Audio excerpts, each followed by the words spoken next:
when they said that you were coming back for the next film, were you guys prepared for the action that was kind of involved to kind of make this film? Because you guys really get down and dirty and do a lot of crazy stunts and stuff like that. Yeah, there is a lot more action going on. I mean, we were very lucky. We had a great team of stunt coordinators with Alan Poppleton and his crew.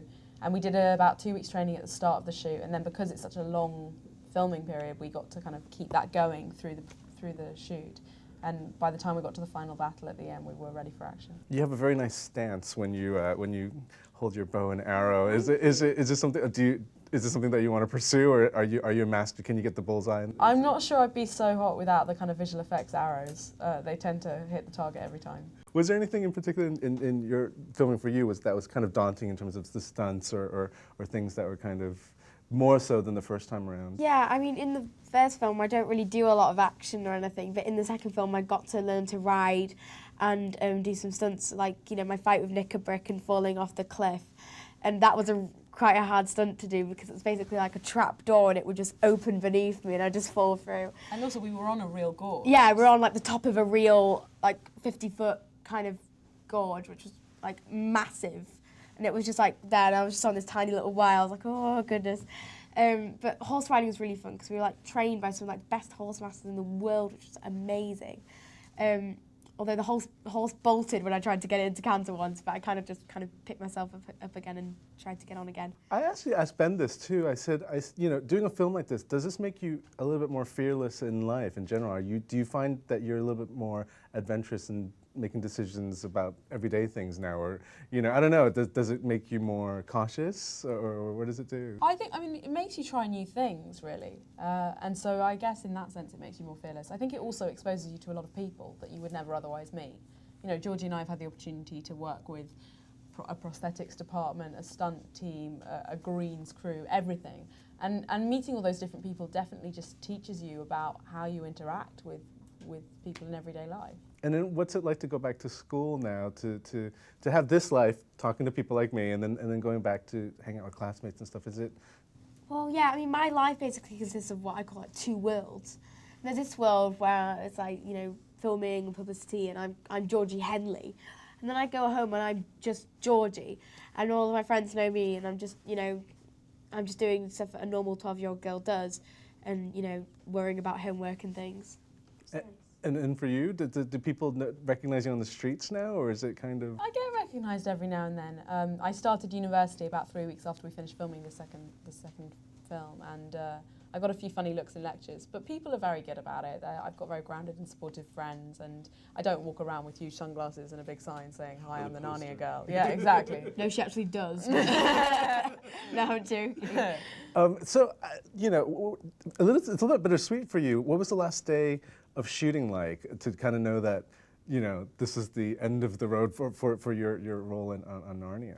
I think bittersweet is a very good word for it. I mean, the last few days of filming were quite emotional because Will and I knew that we wouldn't be working with these guys again.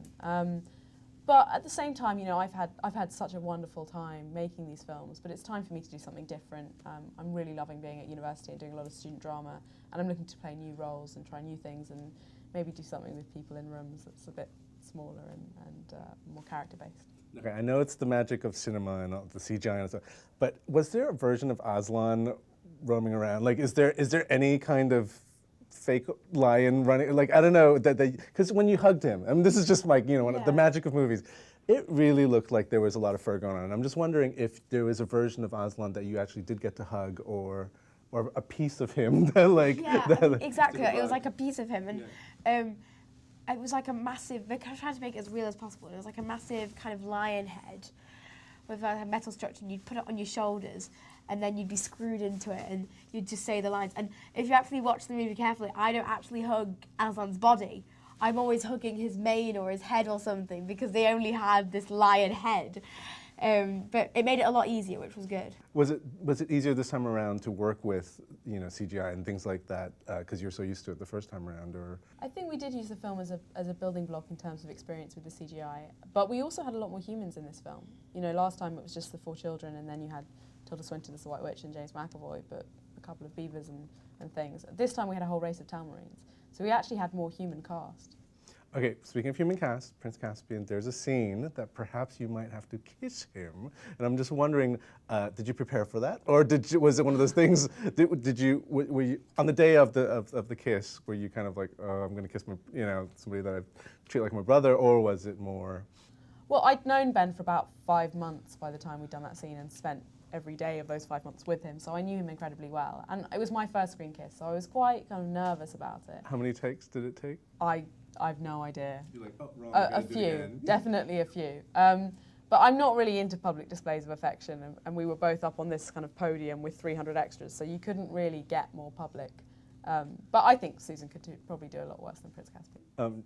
Are you ready for another round of the Narnia adventures in 2 years' time? I'm really excited because, it's, my favourite book, Voyage of the Dawn Treader.